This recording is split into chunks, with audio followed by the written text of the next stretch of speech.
All right. Hello, everybody. This is Dispersing the Fog, episode 31.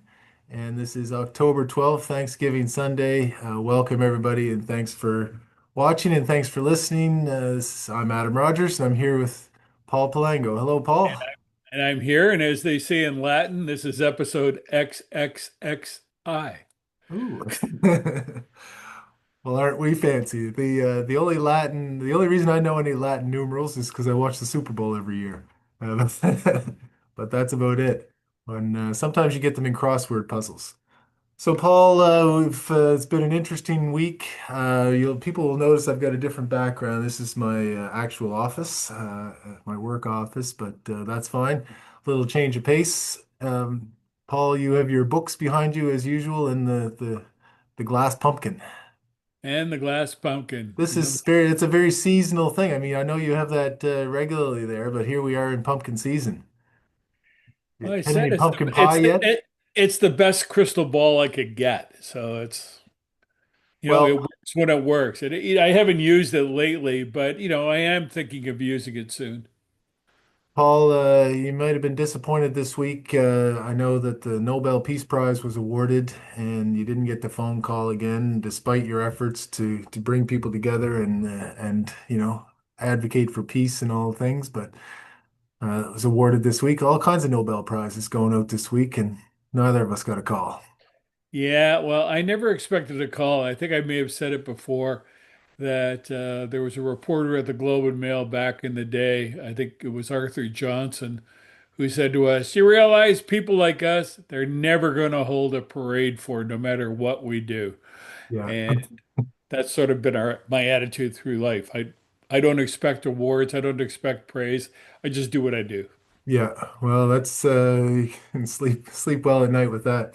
Yeah. But lots of activity though, Paul. And what a week of baseball. This is every night. This is my favorite time of year. The only thing that might match this would be the Olympics, and that's only for 2 weeks. Baseball playoffs goes for a month, so we're in the middle of it, and the Blue Jays are doing great. Won't talk too much about this current series, but they beat the Yankees. That's a huge deal.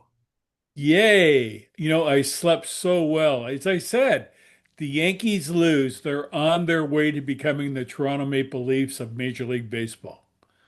Because they don't win as much as people like to think they win, as their marketing says they win. I mean, they last won in 2009, and before that, they won 4 or 5 years in the late 90s up till 2000. But there's a really good article this week, I think on the 10th, by the in the New York Times by Brandon Cootie, and what the story said was great. He said the Yankees, it's all marketing.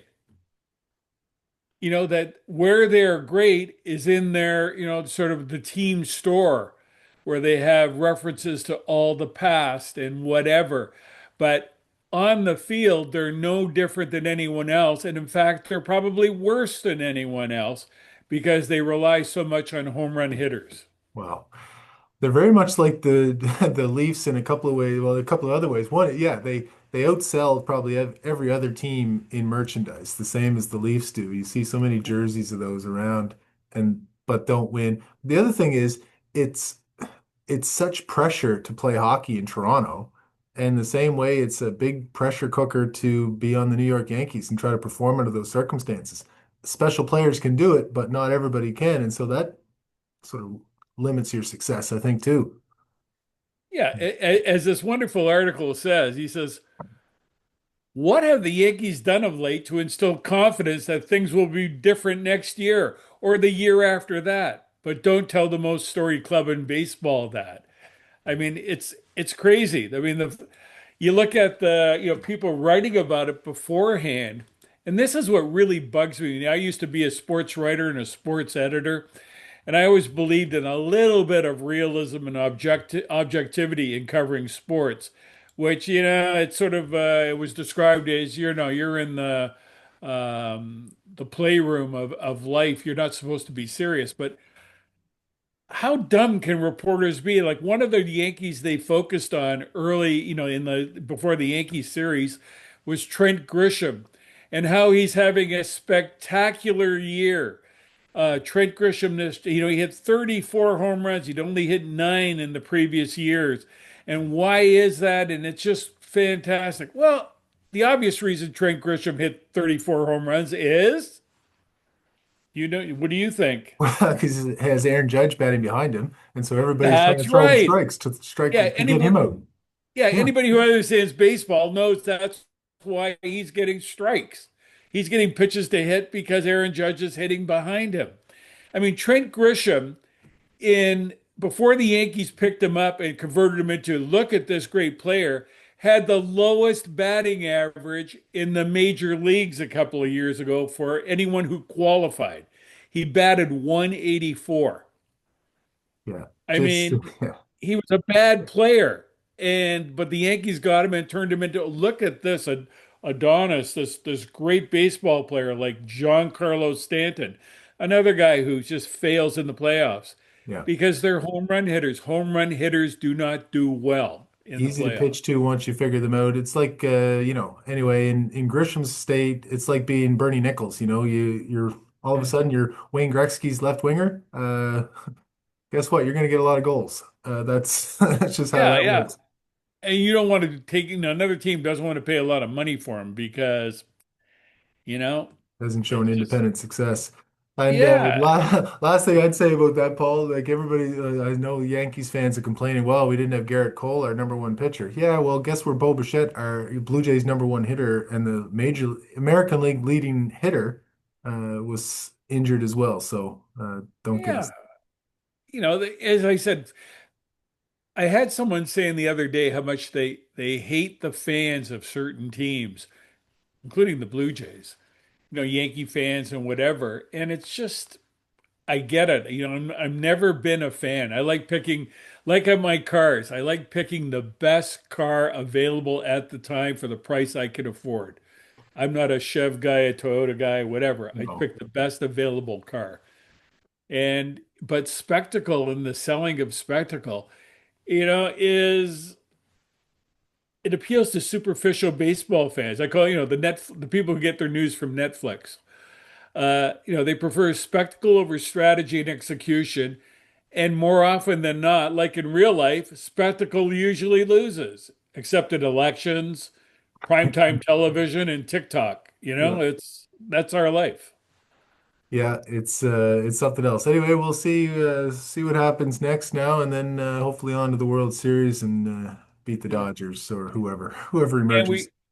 and the other thing I liked about this week, other than baseball, I got a lot of positive comments about Janet Merlo, our guest last week. Yeah, that was great. Uh, People pointing out to me that I was sort of stormed by people wanting me to investigate this and investigate that all week, saying, "Yeah, that's a problem in the police." Others recognized it.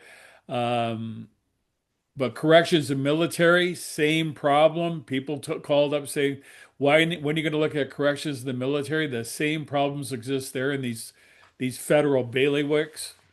Um, Yeah, you wonder, right? It's these sexual abuse things seem to be a problem across the board in any of these major organizations, and it's kind of bizarre, that you think people are going to be either at work, you're going to be professional, and it's just the opposite. But, this almost segues perfectly to what we're going to talk about next. The federal government and provincial governments and municipal governments and universities are all in on domestic violence, and we've got to, we've got to protect people and et cetera. But in their own organizations, it's rampant and nothing is getting done. I mean, it's all like the New York Yankees. You're marketing that you're doing this wonderful job, but in reality, on the field, you're not. It's a horrible situation for women and a lot of men working in those organizations that are, part of government, and there is no protection. It appears there's a lot of talk, yeah. but not a lot of protection. Great guest. Janet Merlo was a really good guest. I think that resonated with many people. Paul, we have we'll get into the topics in a second, but we do have another guest today, and that's Paul McNamara, somebody you know and have invited onto this to the show today. And I think our audience is going to really appreciate this as well. It's a different kind of a guest, but maybe just to explain a little bit about Paul McNamara.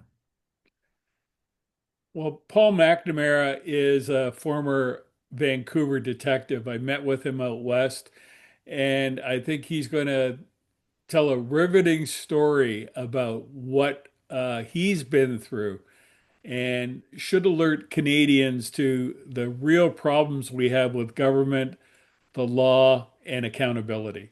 I don't want to get into too much detail right Yeah, here. we'll let him tell the story. It's Paul, it's something else. We think it's good for the show here, but there doesn't seem to be any shortage of people with stories to tell of problems in the RCMP and other like organizations. So Yeah.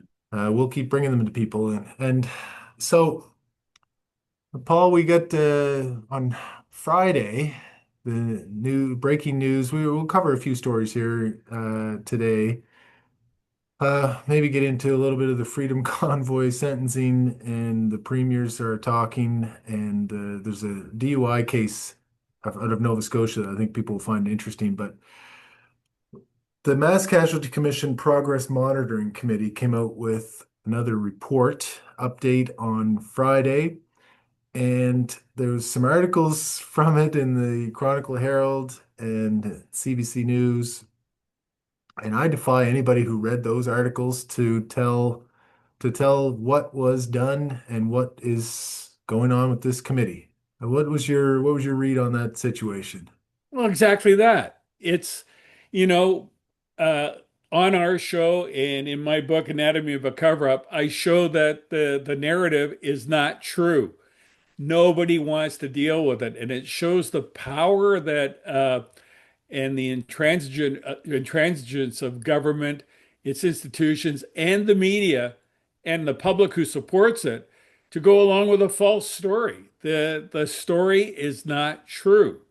But you've got the Premier of Nova Scotia going on talking about domestic violence and how we're implementing all of these new procedures to make the world a better place when that had nothing or very little to do with what really happened in Nova Scotia and the massacres. It is amazing. I mean, it's all marketing, and I don't treat it seriously. They ignore us, but at least we have facts and substance under what we're talking about. When this report came out, the Mass Casualty Commission final report comes out, and they talk about, okay, well, this is going to be different. This is not like every other report. There's going to be implementation of all of these recommendations and progress monitoring committee to track it. We had Justice Linda Oland as the head of it, now former Lieutenant Governor Myra Freeman. And I like it's very unclear what has changed, and they can't make it clear. Like all they say in the article in the quotes are, well, they're pleased that the government, provincial and federal, have made the recommendations of the Mass Casualty Commission a quote unquote high priority.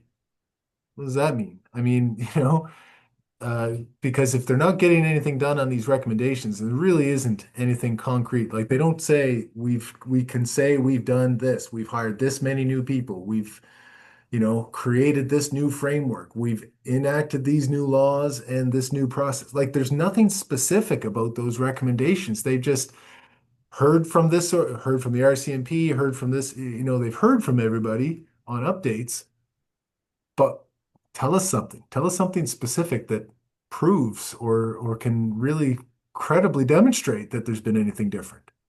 The most concrete recommendations of the 130 recommendations by the Mass Casualty Commission was that the RCMP not be a contract police force and that policing be reorganized. And the government of Nova Scotia quietly went about the process and without much consultation anywhere decided that the RCMP is going to be continue to be the major police force in Nova Scotia and take over more responsibility. What happened to that recommendation? What happened to the real public discussion about the policing in the province? Nada, because the fix has been in from the beginning. And that's why I wrote a book saying Anatomy of a Cover-Up. That's what the fix is, part of the fix, protecting the RCMP. Yeah, so you can see the steps, right? So Yeah. all right, the commission puts out the report. Government says, I mean, what does the government have to say? If they have to answer any questions, well, we have a progress monitoring committee, and they are saying that everything is going well and that they're getting updates and everybody's working and it's a high priority. Okay, man, I think you can only say that for so long. And it's been 2 years and it's a 3-year mandate only for this committee. So what's the expectation over the next year that all of these recommendations are going to come to fruition, or are we just going to hear more of, well, they're working on it and it's a high priority? They're putting it to sleep so that when it's finally done, nobody will have a question to ask, and the politicians will have gone for 6 or 7 years, and not one has asked a question about what happened Yeah. and about the truth. I'm Well, all here about the truth. You're here about the truth. We're telling the truth, and you've got people who just basically don't want to hear it. We love the Yankees. We love the RCMP, and we're not going to do anything, no matter how much evidence you have. Yay. that's a good comparison.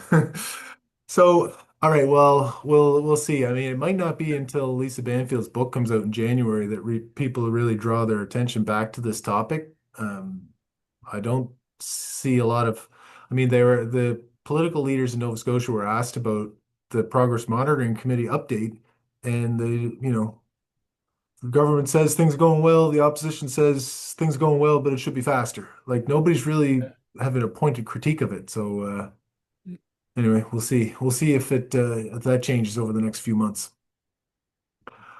All right, Paul, in addition to that, getting back to some of the RCMP stuff, there's a story this week out of British Columbia, and this relates to some of the things we've talked about with, I mean, the Portapic situation where so many officers were off on leave. There was an officer out in British Columbia off on leave and got himself into some trouble. You've heard about this, Constable Castro out Yep. in BC. So for people that haven't, he was off on leave for PTSD, for cannabis, alcohol disorder, depression, and he was on his way to a rodeo uh, in British Columbia in rural area. In his truck, pulls over after 7 beer, pulls over, sees these two guys on the side of the road, and has a brief conversation with them, and hauls out his loaded Smith& and Wesson and says, "Do we have a problem, boys?" And so now he's had to resign. He's in some trouble over that. Um, quite a story, Paul. Well, it gets down to I've had another incident this week where dealing with a case where a police officer is complaining about Justin Trudeau and the fact that we can't carry our guns home and stuff like that. It's a big issue in policing, but then you've got people who are in policing, the other side of it, who shouldn't be there. Obviously, like this guy Yeah. who's off on PTSD, still has his gun, which he's not supposed to have with him because of the laws.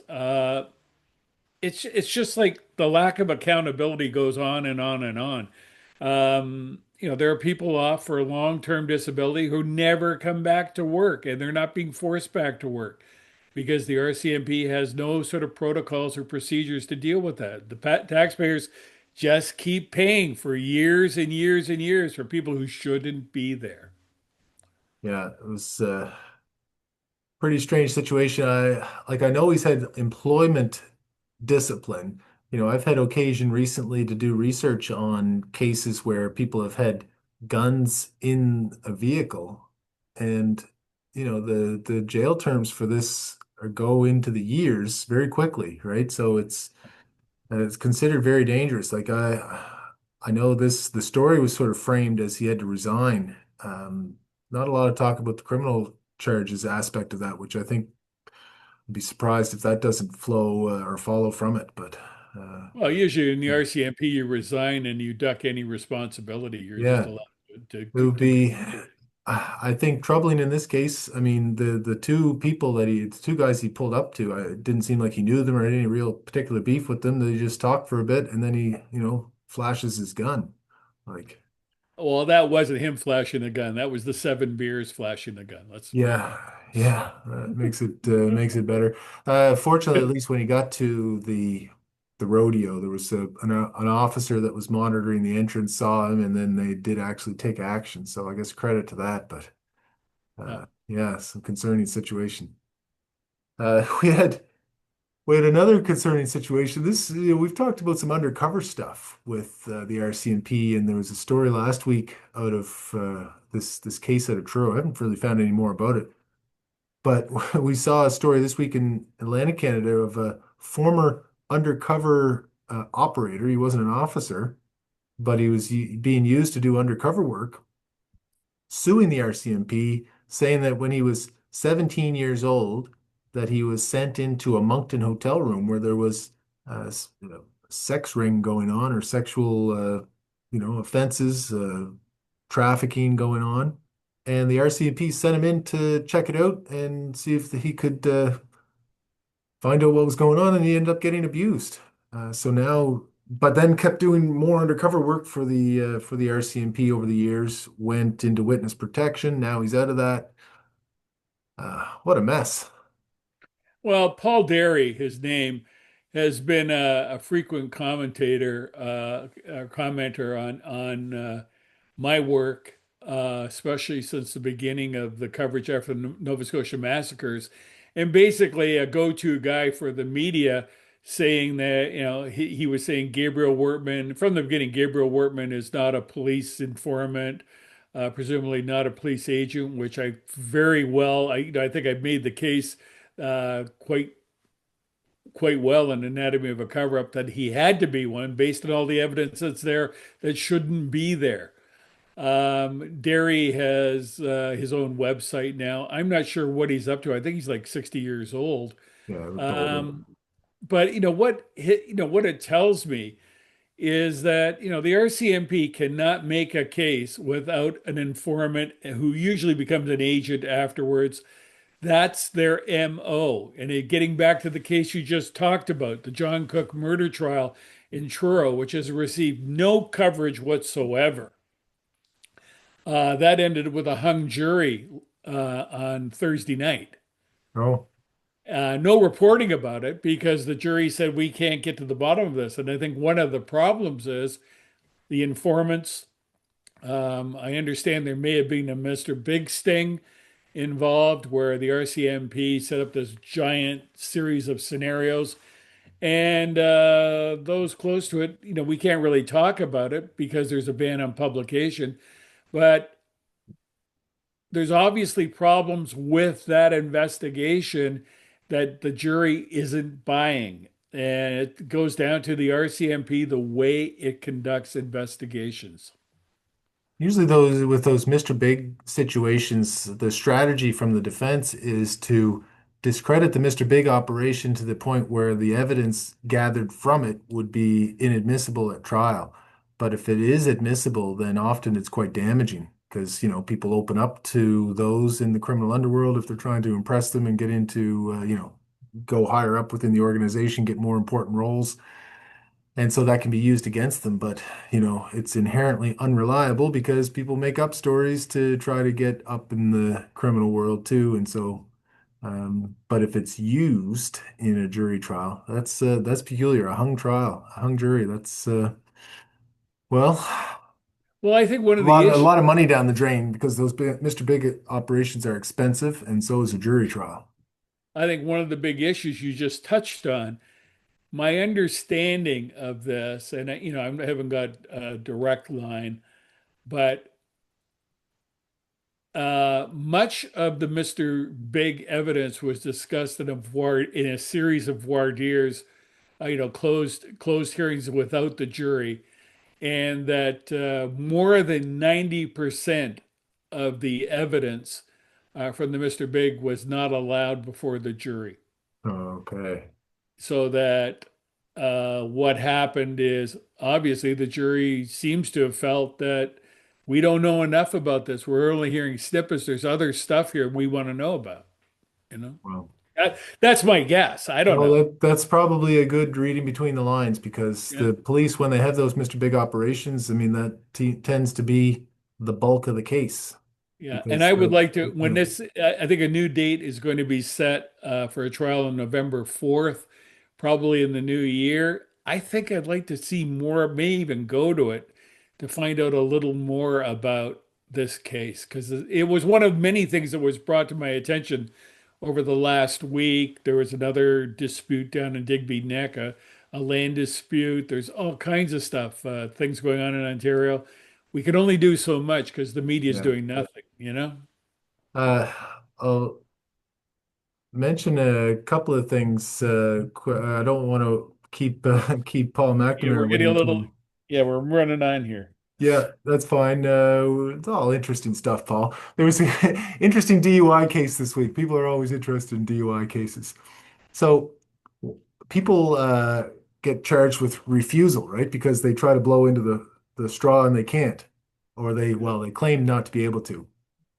This guy, uh, Bizimana was his last name. He was defended by Stan McDonald, who's one of the top criminal lawyers in the province. At trial, the evidence came out that he was trying to blow into the straw into the device at roadside. It wasn't working. He was blowing too hard and not, but he thought he was doing it right. Asked the officer, film this so that we can have this for posterity to prove that I was trying my best and not refusing. And the officers said, no, okay, you can't film it and we're not going to film it for you. So he took that to trial and said, well, this created an atmosphere of, uncertainty where I thought that I wasn't going to be treated fairly. And Stan McDonald found a case out of Newfoundland, a Dawson decision. This was a police officer where he was acquitted on that basis to say, well, they created such an atmosphere, like the officer in Newfoundland felt that the other officers were out to get him and were setting him up. And it created such an atmosphere of mistrust that felt he wasn't going to be treated fairly by the police. So this is unusual because normally you can only prove that you sort of tried your best and just couldn't blow into the device at roadside by, medical evidence of bronchitis, asthma, that kind of breathing, COPD stuff. This is potentially opening up a new avenue of defenses for DUI cases. Now, it went to Judge Buckle, one of the top provincial court judges who convicted the guy, didn't really touch on that argument. It was appealed to Justice Josh Arnold of the Supreme Court, another former top criminal lawyer, and he sent it back to trial, said, no, judge should have confronted that argument directly. So we might be seeing a change in how DUIs are treated in certain circumstances. So watch for that. Unique cases. You don't see, there's not too many DUI defenses available to people, but there's a potential one that's out there. Okay. Hey, Uh, I've never needed one, so there we no, are. good for you. By the way, we did the legal aid conference a few weeks ago. There were officers there, and we went on the breathalyzer. They put us on the breathalyzer, allowed people that wanted to try it out. So, um, not that hard to blow into the device. I'll just say that. I've had to do it twice in my life and Yeah, had no issues. no Uh, problem. And I don't have I grew out of asthma, but even at my most asthmatic, I think I could have blown that device properly. yeah. Okay, I won't. There's other stories, but Time to move. yeah, I think let's bring in Paul McNamara, who's got more interesting stuff than we can cover here. Okay, let's go to the room. All right. Won't talk about Garmin suing Strava. Fitness buffs are all up in arms over this, but I'll have to read the news.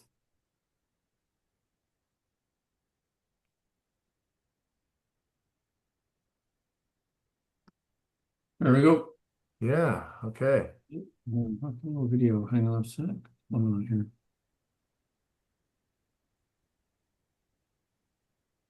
My video won't Disconnect. What's going on here? Well, we He's have to trying get your video his working there, bedroom. Paul, because we have to prove that Paul Palango is not also Paul McNamara. True enough.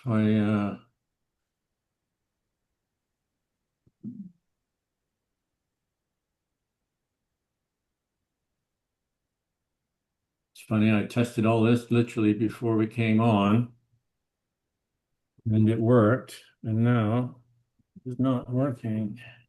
Um,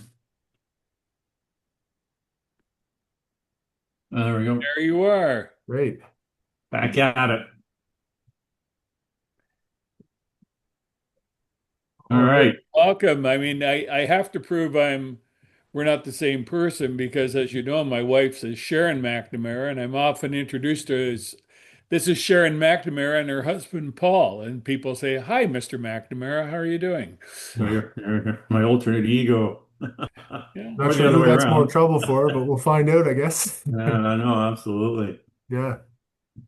Yeah, welcome, Paul. Great to be meeting you here over video, and I know our listeners and viewers are really going to be thrilled to meet you as well. So thanks for joining us and taking the time today. Thank you for having me, and I hope so. Hope to fulfill those big Well, shoes. tell us a little bit about before we get into the details of this, a little bit about who you are, your experiences in Vancouver and working with the RCMP at some point. Sort of a little 2 minute bio. Oh, we only have 2 minutes. Okay. Oh no, we'll go on for more, but I mean it's just a sketch of who you are. Yeah, no, I started my policing career really in 1984 in England. I joined the West Midlands Police. As you know, in the 1980s, early 80s, it was very difficult finding a job as a police officer in Canada. We had the downturn in the economy and nobody was hiring. So I went back to England and joined the West Midlands Police, second largest municipal force in the UK. And then after 5 years of that, came to Vancouver and spent 10 years walking the beat at Main and Hastings on the downtown east side. And then graduated into financial crime. And then from there, I made my way into the covert world of undercover operations. And that rounded out my career. I did 2 stints with the RCMP on joint task forces, and I would consider both of them absolute failures. That's my Why were two. they failures? Why? It just nothing got done, Paul. The sort of the infighting, the lack of direction, the inability to actually put a file together. It was just to me smoke and mirrors. It was outwardly facing to the public that they're doing a whole lot, but inward, nothing was occurring. And so I was with the Waterfront Joint Forces operation. That really didn't do much. And then with the integrated market enforcement team for a couple of years, and they really didn't accomplish much either. Yeah. So, Paul, was it because Paul, because there were forces joining together and there were management difficulties? Was that the issue, or was it just the no, operation no. itself? I mean, as a municipal member, when you join one of these sort of integrated teams, I mean, really, you're injecting yourself into the RCMP system, and you're just another body for manpower. You bring a little bit of the municipal side of policing to it, but really the decision making, the ops plans, the administration, the files and how they're dealt with. It's RCMP driven. I mean, the RCMP or the RCMP. Anybody else is really just an outsider. Okay, then before we move on to the first incident we're going to talk about, uh, there's a bit of overlap there because you introduced the market team in Vancouver that you joined, and that was being run. I think Inspector Bill Miker was involved in that or headed that team. At that time, yes, that was the initial opening of the integrated market enforcement team in Vancouver was Inspector Bill Miker. So this is where Micah, this all becomes very important in the story you're about to tell. It Because does. It does. so you know Bill Micah, he was the inspector. He's a former undercover guy as well, celebrated undercover guy inside the RCMP. And then he was at odds. And recently, 2 years ago, he was arrested for working for the Chinese government, trying to repatriate, allegedly tried to repatriate monies that were allegedly stolen by Chinese people in China and bringing this money and assets back to China. So that's pretty well it, right? In a nutshell. In a nutshell. Yeah. So what happened? What happened to you? You know, Micah, you have other things going on in your life. What happened? Well, again, in a nutshell on this, I mean, as a result of my association or friendship with Micah, which prior to what occurred to me was really um, a distant relationship. I'd known him uh, in the integrated market enforcement team environment. And when he left and went to Hong Kong, we stayed in touch briefly, maybe 4 times a year. And in October of 2019, I made a trip to China for the sole purpose of researching and possibly purchasing an above ground competitive swimming pool for our swim club. And that, in the minds of a CSIS analyst somewhere, led them to believe that I was in cooperation with Micah, that I was meeting Chinese officials in China, and that somehow I'm a pawn in Micah's game. And as a result of that, I lost my post-retirement job with the U.S. State Department um, through the accusations made by CSIS. I mean, and as we get through my story here, Paul, this is the danger that all Canadians now face in this hyped up anti-China rhetoric that's in full force across this country. And as we speak, I see the Hydro-Quebec trial is now coming to the forefront, which were the same clowns that investigated Micah. It just never ends. So what happened in the investigation that really caught your attention? In Micah's investigation? Well, the investigation of you. On the investigation of me, I mean, as a result of what happened to me, I had to start digging to find out what occurred. So I lost my job at the end of 2021 because I couldn't pass the US security clearance.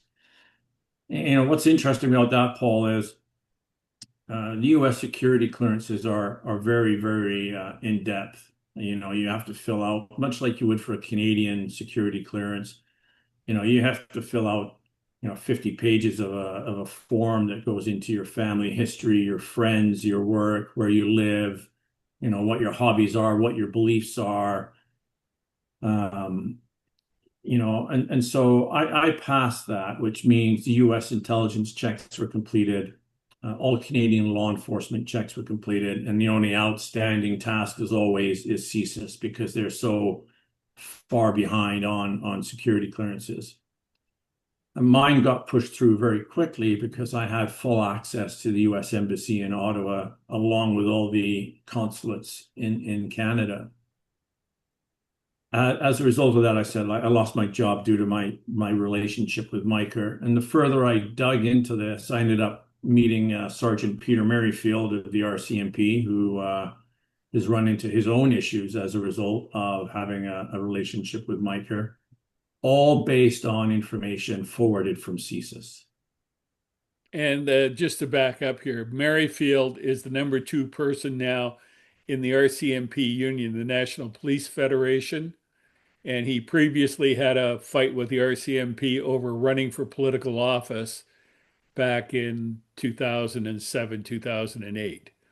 Yeah, actually, I think it was a bit further back than that. It was around 2005. The same time, 2005. Micah also ran for the Conservatives, and they both ran into issues because they wanted to be conservative members rather than, I guess, liberals. Hmm. Um, Paul, can I interrupt you? Just, I'm curious about the pool you were looking for. That seemed Yeah. like a strange way to trigger this off. Like, was it one of these pools that you, you has sort of a stationary, you're stationary and the water's flowing through? No, I mean, what people fail to realize is so when you watch, say, the World Finals or the World Championships of swimming, and you see these great venues and the big pools, 10 lanes, a lot of those pools are actually temporary pools. They are put together specifically for that event, and then when that event's finished, they're stripped down and moved on. And now these are big professional versions made by Murtha Pools out of Italy, you know. But in China, we found a number of companies that produce above ground stainless steel swimming pools that can be bolted to the floor of a warehouse. So everything's external. The pumps are external, you know, the filtration systems are external.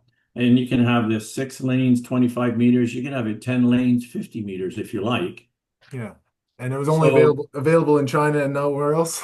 yeah, available in China, nowhere else. I could have landed that in Vancouver for about 100,000 Canadian dollars, right?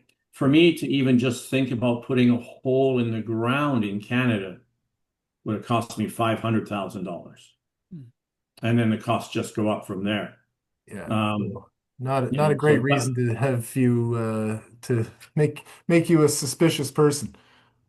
yeah, it's the trip, but it's the fact that I went to China. Yeah. And this is my point.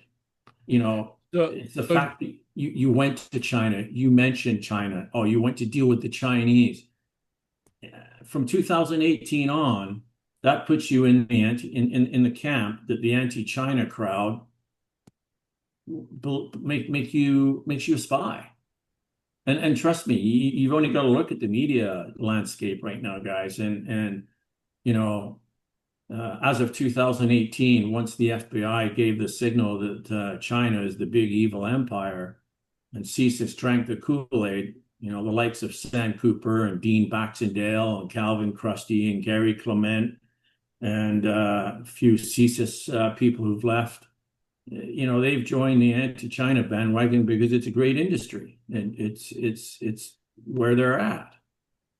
And of course, I'm going to be a guy after they look at this. I'm going to be a guy that I don't subscribe to the anti-China. well, Rant. before we get to the China stuff, in the Miker case, you were interviewed by the RCMP or CSIS, I can't remember, uh, essentially as a witness. Is that I right? was interviewed by the RCMP. Yes, CSIS never came. I mean, and that's a curious fact as well, Paul. Is CSIS never came to interview me. They interviewed Pete Merrifield. They interviewed a number of other associates close to Miker. They never came and interviewed me, which the further Paul, Peter and I have investigated this would probably lead me to believe I was probably target number two for a long time because I did go to China. And I believe through either poor sourcing or poor informant, they were led to believe that I went and met Miker and therefore was introduced to people of consequence in China, which is far from the truth. In fact, I never even met Miker on my trip to China. Tell us what happened to your phone in Montreal. Yeah, I mean, again, this is just bizarre stuff. We know as a result of having some information from inside the micro file that audits were placed on our phones along with data recording. Explain Uh, audits. so an audit is an on-device investigative tool, and really in Canada, it's the Wild West right now in evidence gathering because an audit is a computer-based program that can be installed on your phone remotely. They don't need your phone in their possession anymore. They don't need the assistance of a tech company. Once they have all the details of your phone, they have the capability of installing software on your phone that virtually allows them every aspect of your phone. So your secure apps, for example, WhatsApp, Signal, Telegram. They're not secure anymore. They have access to what you write on those apps, and they have access to what you read after you open it. Can't you turn your phone off? And they can turn it back on. They can turn your microphone back on. They can turn your camera on. It really gives them full capabilities over your phone. And the legislation has not, the police complain legislation doesn't keep up with technology. And they're right, because it hasn't kept up with their use of the technology, that's for sure. Yeah, you'd think they would want to have their protections, protections from these kinds of devices, but maybe the spy agencies don't want those out there. Well, no, they don't. And Mm. and again, the recent Bill C-12 that was um, pared back, and rightly so. You know, look, I've been a cop for 30 years, guys. All right, and I'm going to tell you right now, for most guys, you give them an inch to try and get something out of an investigation, and before you know it, they'll take a mile. And that's why we have things like stench cone disclosure.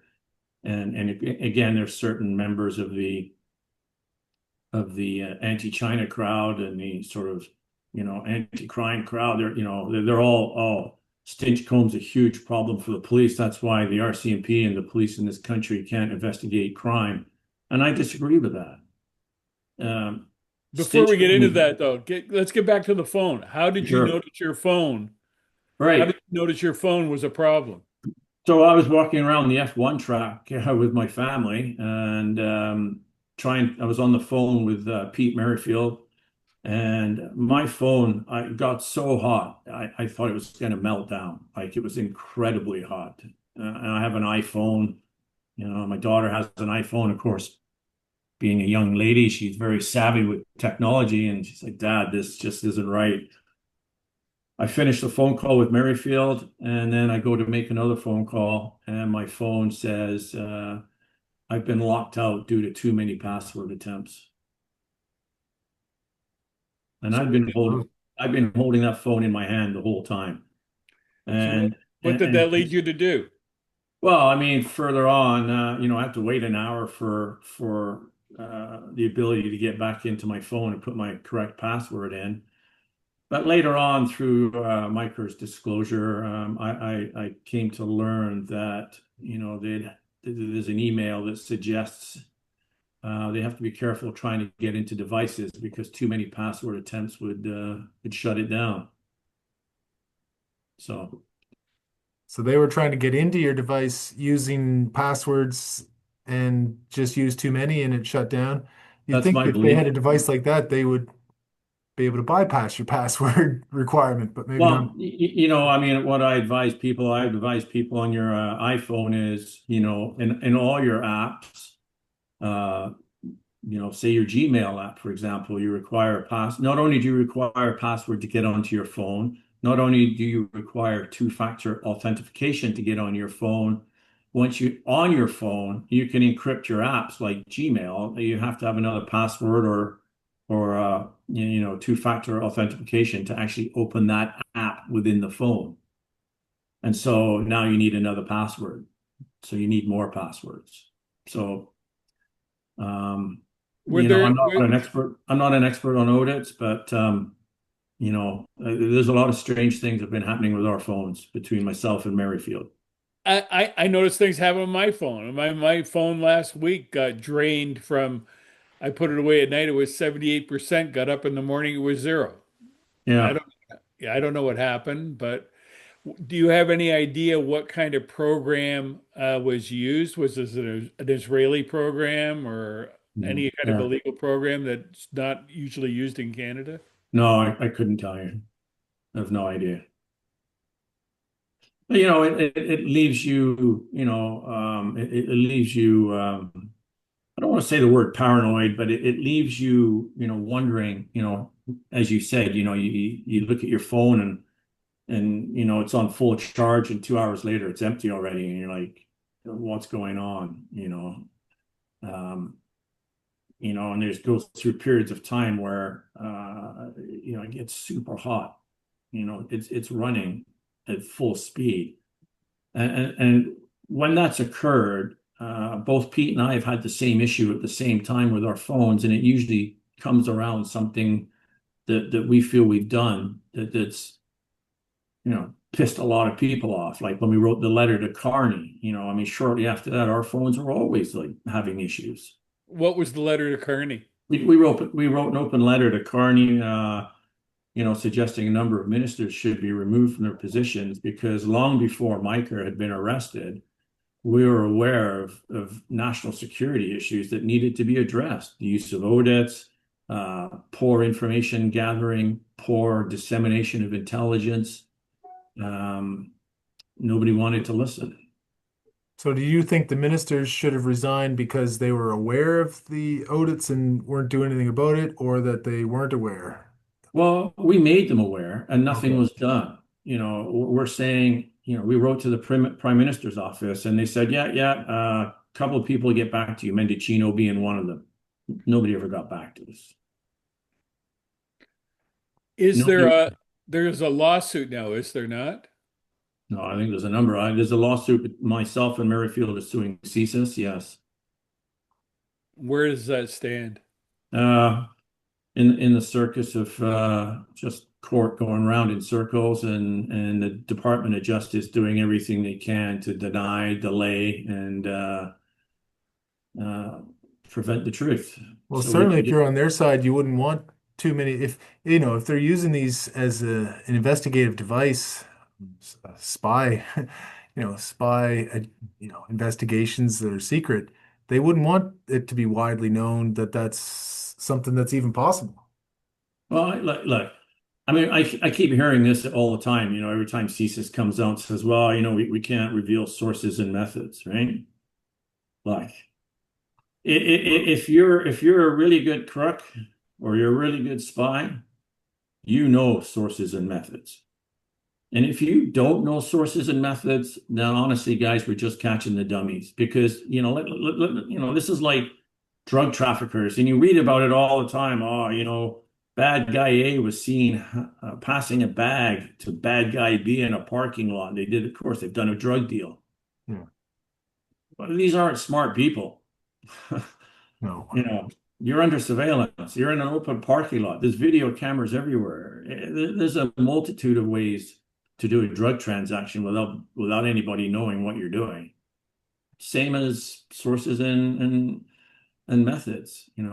There's only so many ways you can gather information. Right? And within those ways, there's ingenious ways to gather that information. But it's either human source, it's either electronic source, it's intelligence from another country. But it's all gathered under the same basic methods that the police would use. And there's no secret to it. When we met in Port Moody, one of the things you talked about was sort of the hyperbole and sort of marketing of both the Chinese problem and drug dealers like Ryan Wedding, who, the Brian Wedding is Sam Cooper of the Bureau has made Brian Wedding to be this great, fantastic Canadian drug lord, former Olympian. What's your take on all of this? Yeah. Again, he's one guy out of many, right? My beef with journalists like Cooper who just go on about one aspect of something so much, it leads you to think, well, they're the only people that are out there. The Chinese are the only people committing crime or doing something wrong.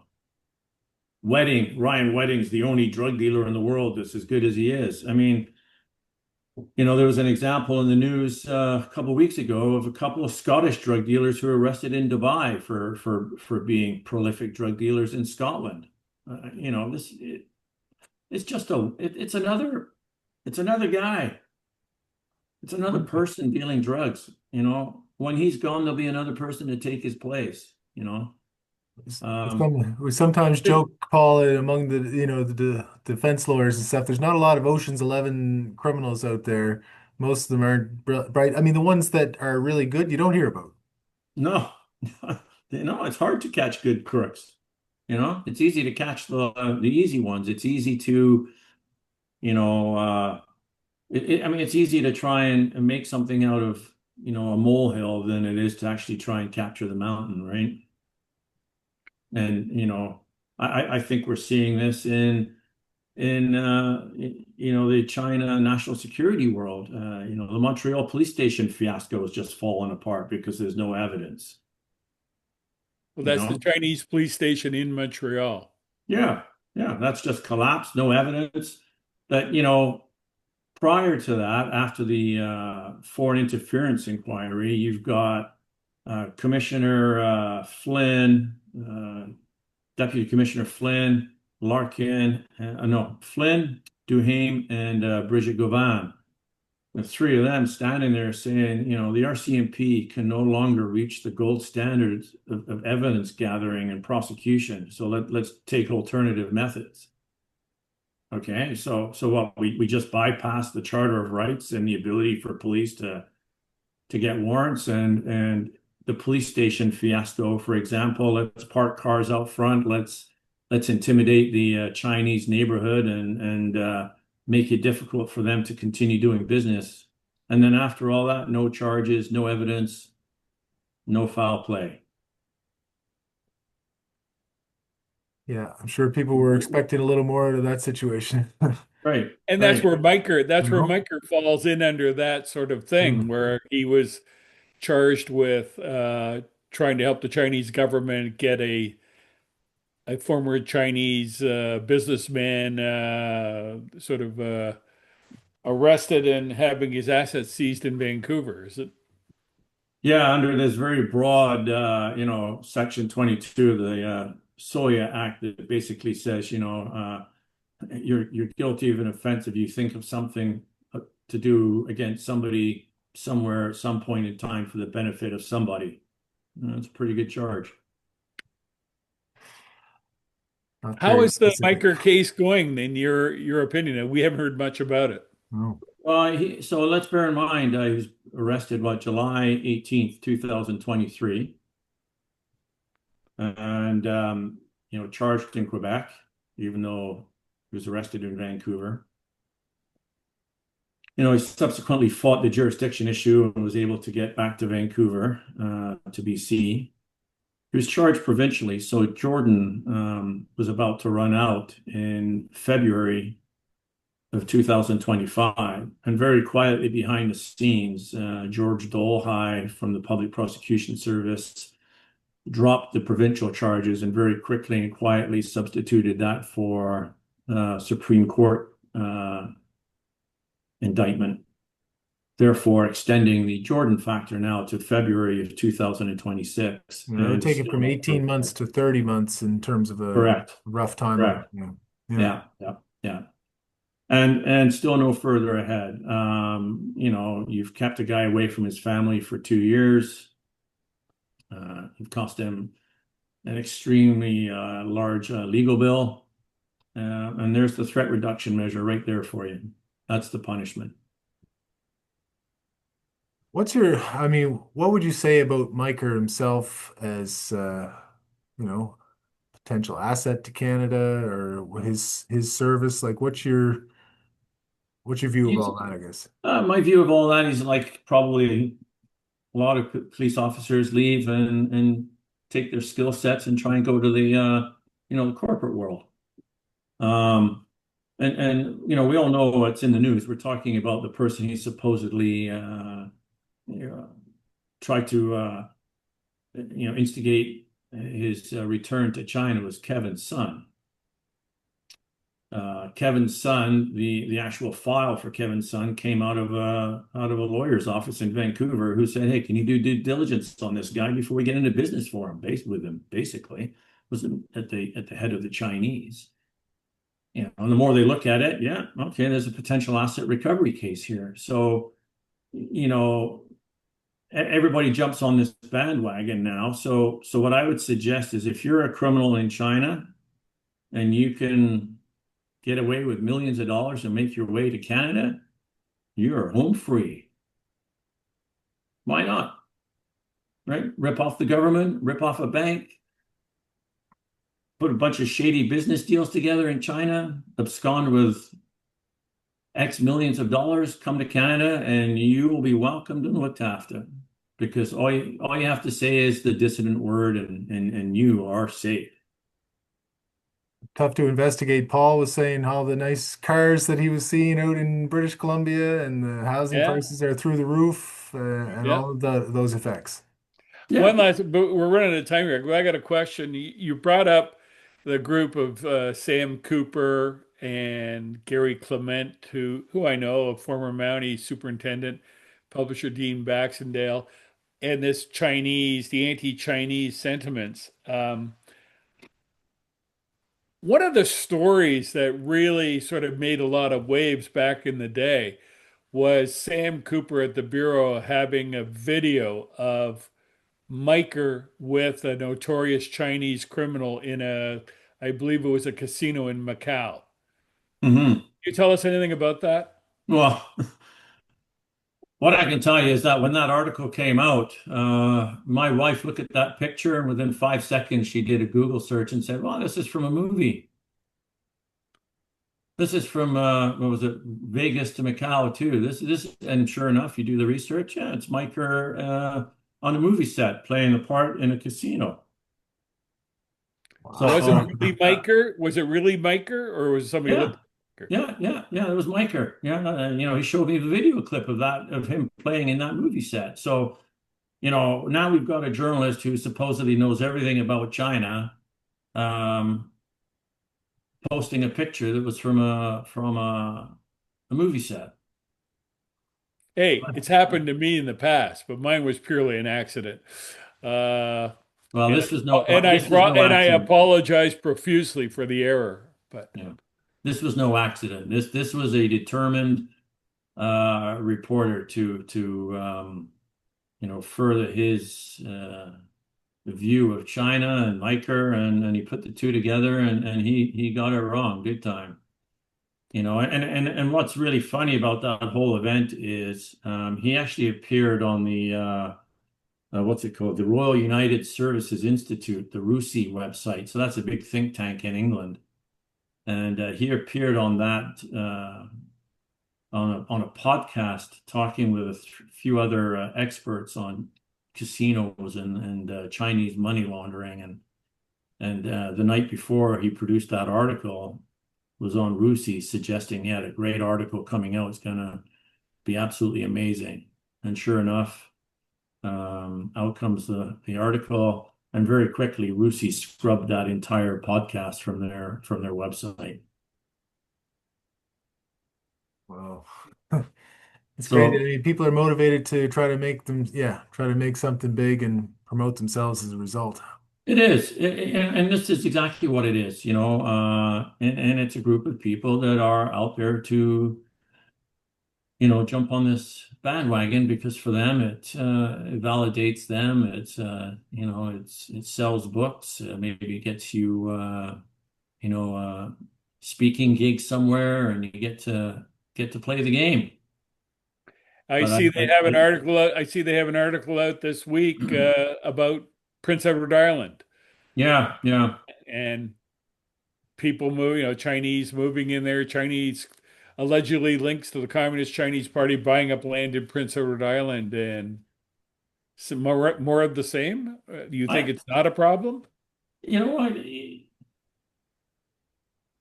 I just, it's become a problem because we've ideologically made it a huge problem. And as you read through that article, the big issue is people saying that reports were done and investigations were completed and they weren't. Well, I don't think that's the Chinese problem that they weren't completed and you've come out and lied about completing reports. Again, this comes down to looking in the mirror, folks, and asking, did you do the right thing? And obviously we didn't. So, I just wonder where it's all going to end. And the fear is, my wife is of Chinese descent. She looks Chinese. My daughter she's half Chinese. They've never been to China, don't speak the language, but based on look, I'm coming out of a Chinese restaurant with my wife and I'm associating with the Chinese. Where does it Yeah, end? It you know, puts you at risk, Paul. Geez, I met with the Chinese ambassador to Canada in Halifax last year, and the previous ambassador a few years before that, cultural exchange stuff, right? And right. anyway, So nothing wrong with that. I could turn that into a nefarious Yeah, activity if I really want to write about it and put it that way, and then I do a few links and oh, this guy knows that guy who knows this guy, and eventually you find somebody who's linked to the Communist Party of China, and let's face it, pretty much everybody has some link to it well, because that's their system sure. of That's the governance. government, right? Everybody has a It's the link to way the it government. is. Yeah. And look, my brother's lived in China for the last 25 years. He's lived in Guangzhou. Uh, when I went there and visited him, I had as much freedom there as anybody else as I did here. I was out every night, met a bunch of people. I like to party. Sure enough, I'm staggering back to my hotel room at 2:30 in the morning, half cut, pretty happy. And I felt as safe could be. There's a cop on almost every other corner. Every 3 or 4 blocks is a guy in a green uniform standing there. I had no issues. I was able to go to whatever restaurants and bars I wanted. I was looked after. I never had any issues. When I was researching the pool, I got looked after very well. So you're saying what you're saying, the picture you're painting is, we call the show Dispersing the Fog, cutting through the bull, that a lot of what we're seeing is just marketing by the government institutions and businesses in this country, and it's not the real world. It's sort of scary. Yeah, yeah. And I think like Miker's problems all started back when Meng Wanzhou and the two Michaels escapade came along. That's really where it started. Miker was asked by a think tank to produce his thoughts on the extradition process in Canada. How's it going to unfold? I mean, the Chinese want to know. Um, that makes him a bad guy. But somehow it doesn't make the Justice Institute a bunch of bad people when they had prior to this, they had what, 1,300 police recruits go through the Justice Institute of British Columbia for training. But I guess that's okay, right? 1,300 Chinese. Yeah, yeah, yeah. Have a look.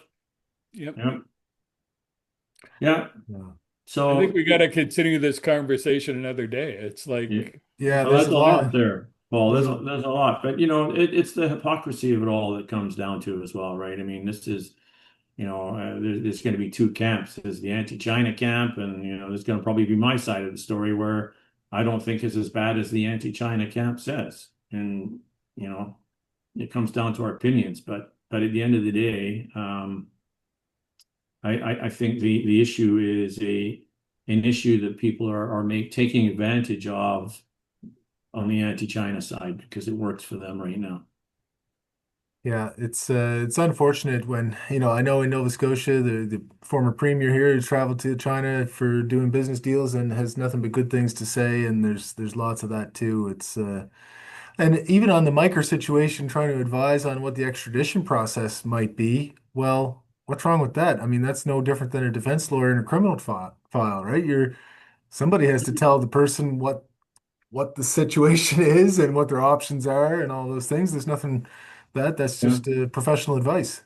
Yeah, no, absolutely. And I mean, if my daughter had been, locked up in a foreign country and I had the ability for a police officer somewhere there who's retired to say, hey, this is how our system works. This is, the issues you face, or this is how an extradition hearing works. I'd want to know that. I mean, that's part of my defense, which in Canada, apparently in Canada, we're supposed to be able to have a robust defense Yeah. that allows us to fight the state. And I can tell you guys, fighting the state, whether it's in a criminal trial or a civil trial, is a David and Goliath fight.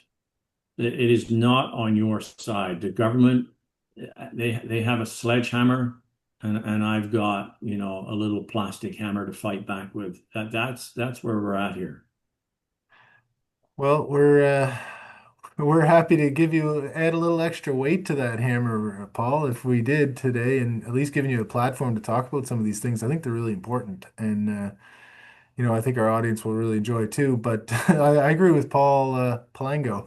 We've really just, I mean, we kind of scratched the surface here. There's lots more that we could get into with you if you'd be up for coming back sometime. Oh, I'd love to, and it is a big subject. I mean, this has gone on for me since 2021, and the more I've dug into this, and the more I investigate this, and it's not just for me. For me, it's leading my daughter's generation. I think if we're not careful, down a very dangerous path. Um, we need to be able to work together with other trading partners and accept that other systems are different. But it's the hypocrisy of it all. We point to China's system of judiciary, for example. Oh, they've got the death penalty. Well, like, man, there's another country just south of us apparently that has the death penalty acceptable, Yeah. right? And I mean, that's just one of many hypocrisies that you can look at. But you know, I uh, I just don't like where we're going as a country in that regard. And it needs to stop. Like we need to stop the anti-China rhetoric because it's going to lead us into some very big issues down the road if we're not careful. Social issues for sure.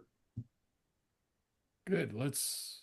I All really right. appreciate you coming on. I mean, I think people are going to find that what you had to say is sort of stunning. Like we had Janet Merlo last week, coolly explaining the problems inside the RCMP. You've done a good job this today explaining, how scary it can be because things don't operate the way we think they do or should.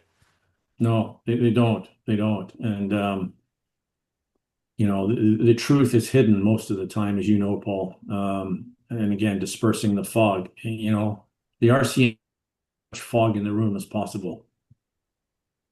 Absolutely. Absolutely. I Well, agree. thanks again, Paul, and we'll be in touch to get you back on real soon and continue the conversation. Yeah, Oh, I for really sure. appreciate that. Thanks for having me. Okay. Thank you, Paul.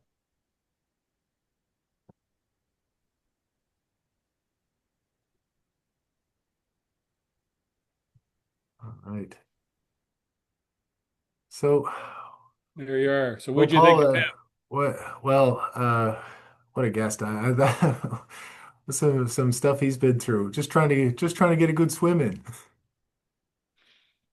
Well, he's a competitive rower too. When I met him out in Port Moody, which is sort of a Vancouver suburb, Yeah. um, he'd come back from rowing for a couple of hours. We bought a couple of pizzas. We thought we'd take some back to our Airbnb, but he just devoured the whole thing. Well, he looks like a He tall, was so athletic hungry. guy. He was sitting down, but you could tell Oh, he's he's solid. well built. Yeah. He's like an old school cop. He's solid, real, just hard body kind of guy. But Yeah. I know very thoughtful and not taking just a popular position. He's taking a position No. that he believes in, and Well, really, so easy these days to be anti-China, and yeah, so good, I think, for people to hear a different perspective.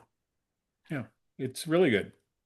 All right, so Paul, hope you're having a good Thanksgiving weekend and all that good stuff, and and to our audience too. I hope everybody's that celebrates Thanksgiving gets a little turkey and stuffing in you, and good time with your friends and family, and enjoy making this part of your Sunday night. You can always have baseball on one screen and us, on mute and just watch it and having us on another and listening to us too. So, make us part of your Sunday night or whenever throughout the week you watch or listen, and we really appreciate it.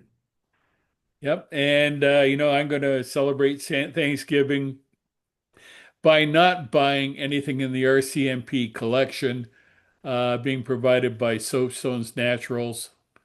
Um, Did I ever have that in my Facebook feed all week after we talked about it you last did? week? It was coming up like soapstone this and every other ad was soapstone I love that. their announcement. Soapstones is so proud to have been selected by the RCMP Foundation as the only skincare company in the country to be licensed to carry RCMP branding.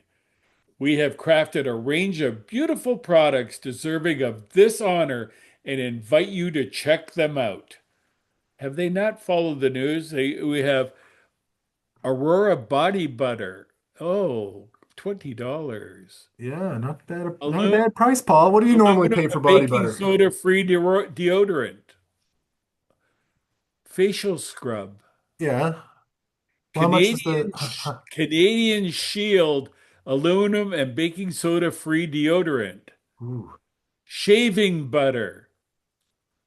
Oh, arnica bomb. Line of duty arnica bomb. how much is that? I guess that's well, it's sort of line of duty. Arnica bomb is sort of to to get over your pains and stuff like that. I guess that's what the all the guys off of long-term disability use. You don't have Uh, to tell me what arnica balm is, Paul. Obviously, come on.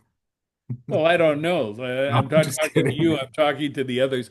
And Yeah, lastly, face, hair, and body oil. So there you are. yeah. Anything there for the female members? A restorative hand balm, maybe? I don't know. Beard oil? No, it seems to be a male thing. So beard Well, soap. you want to smell pure of heart, then there's where you go. So there you are. That's it for I'm just thinking I'm not buying any of it, but if some should land here, I won't use it. Hey, there, Christmas is coming just around the corner, Yeah, people. So there you go. there We're you are. taking care of things for you. See you next All week, right, we'll Adam. see you next week, everyone. Thanks everyone for watching. Thanks for listening. We'll see you next time.